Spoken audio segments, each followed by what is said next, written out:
Hello, guys and gals, and this is going to be a book review for Wings of Fire Legends Darkstalker. Now, I realized that Dragon Slayer came out first, well, before this one, but this was the first Legends book that I read, so we're going to be reviewing it first because I don't think the order of this really matters because the subject matter of the Legends books is basically contingent upon different things. Um, but we're going to go into some details here, and this is going to be no spoilers, of course, or as close to no spoilers as possible. Of course, this is a book by Tui Tamar Sutherland. So, anyways, this was a really long book, but you have to realize that the other Wings of Fire books are usually from the perspective of one dragon, and this is from the perspective of 3 dragons. I think 3 dragons.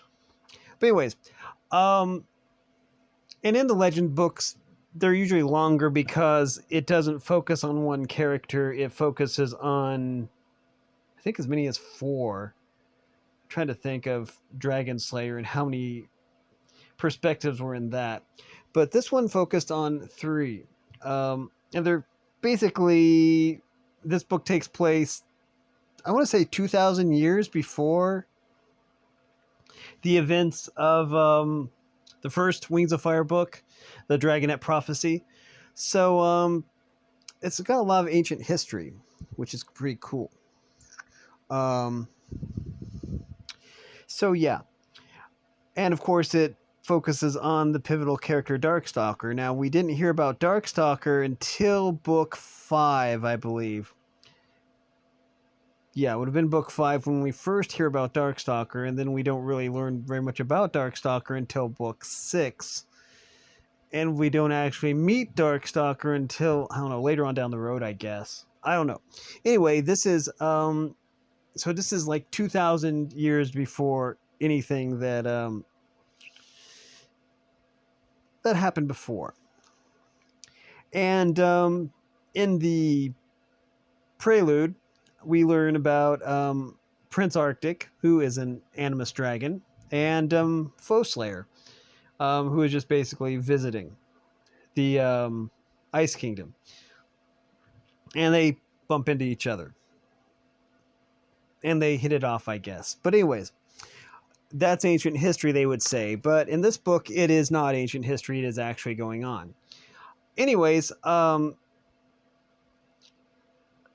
this is the real story about what happened, you know, between the Nightwing and the Icewing kingdoms, and why the Nightwings hate the Icewings, and why the Icewings hate the Nightwings, and all of that.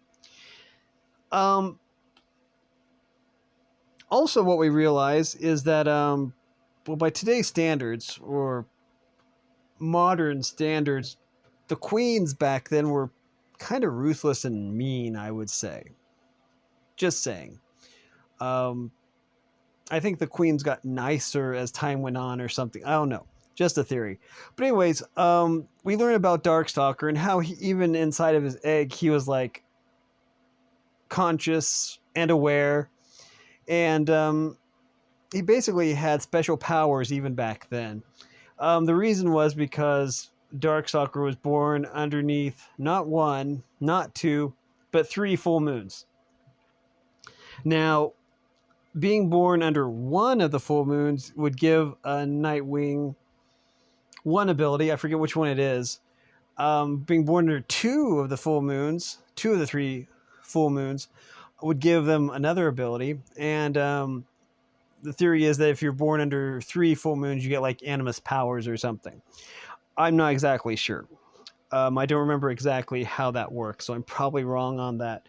But yeah. It was to the point to where Darkstalker could, well, it was kind of strange. But anyways, we have all these different perspectives here. We have the perspective of Darkstalker. Even inside the egg, we have the perspective of Darkstalker. We have the perspective of Clearsight, who was like destined to, you know, meet Darkstalker. And we have the perspective of Fathom, who is a Sea Wing. And this is a time before the royal massacre or whatever that really shook up the Sea Wings.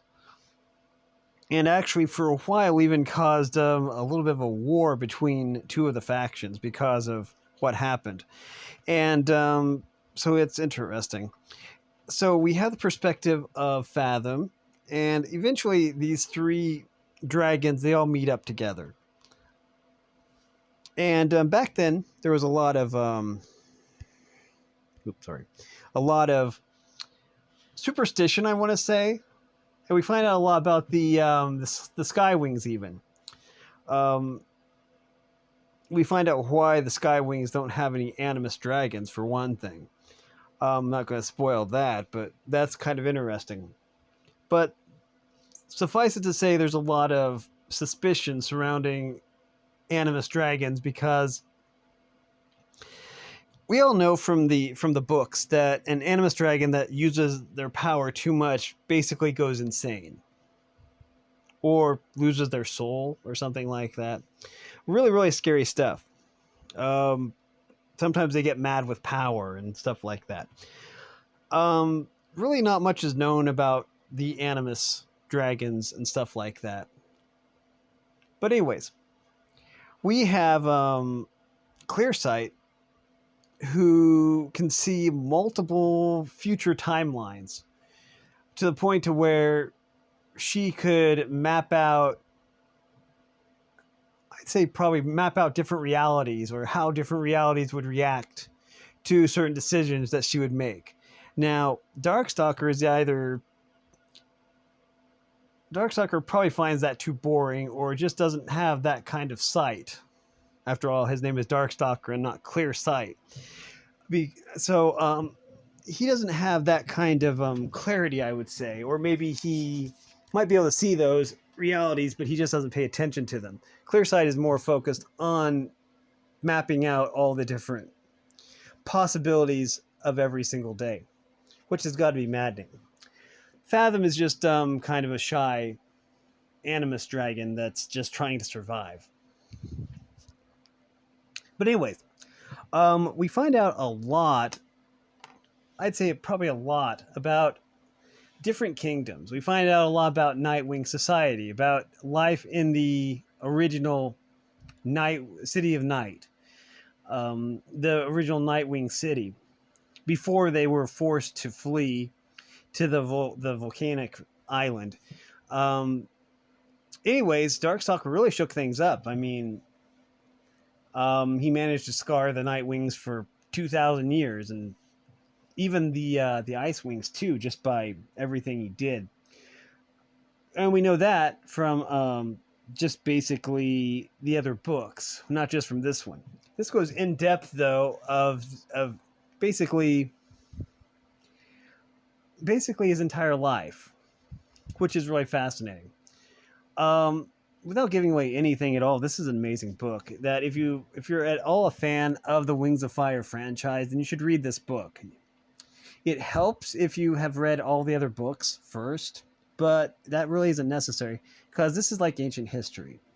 This takes place 2,000 years, I think, before the first book even happens, before the Dragonets of Destiny were even thought up.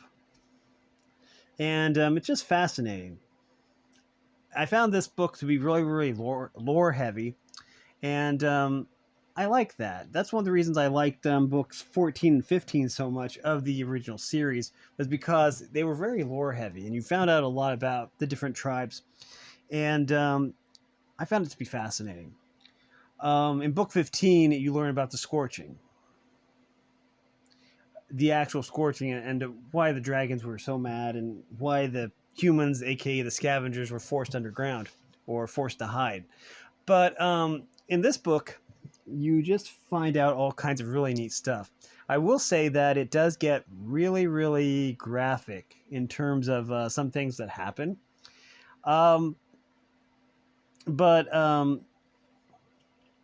Yeah. Now, I think, if I remember right, there's a graphic novel version that's coming out, and I'm pretty sure there's going to be a scene in the book that won't be in the graphic novel because they probably couldn't put it in there. and keep a PG rating. But it was still interesting. But yeah, this is a book that I would highly recommend that you check out. Like I say, if you're a fan at all of the Wings of Fire franchise. Also, in other news, the library. I managed to get basically all the Wings of Fire books from the library at one time or another, and that includes all the winglets too. So I will be doing a review of all the winglet books. There are 4 of those, but I found a book that has all 4 of the winglet stories together in one book, so that's convenient. But yeah, anytime I would go into the library, they'd have a new book on the shelf, and I'm like, oh hey, I'll check this one out, and so that was cool. But yeah, anyways, yeah, this is an amazing book. I'm gonna say that it was very well written and very very lore heavy, and if you read this book, you'll learn a lot about what the world of Wings of Fire was like 2,000 years, at not exactly at the very beginning of time, I would say, but 2,000 years ago is still a long ways back. Basically, yeah, a lot of interesting things happened. I do plan on doing a review of Legends Dragon Slayer, the Guide to the Dragon World. It's an amazing book, also, and each of the 4 winglet books, and all that is coming up soon. So yeah, it's amazing how it's after all this, it's probably gonna be like half a year that I've just been basically doing book reviews for Wings of Fire stuff, which is kind of cool. I love that because this is an amazing franchise. I haven't actually done a review of any of the graphic novels either, and I'm not so sure that I will.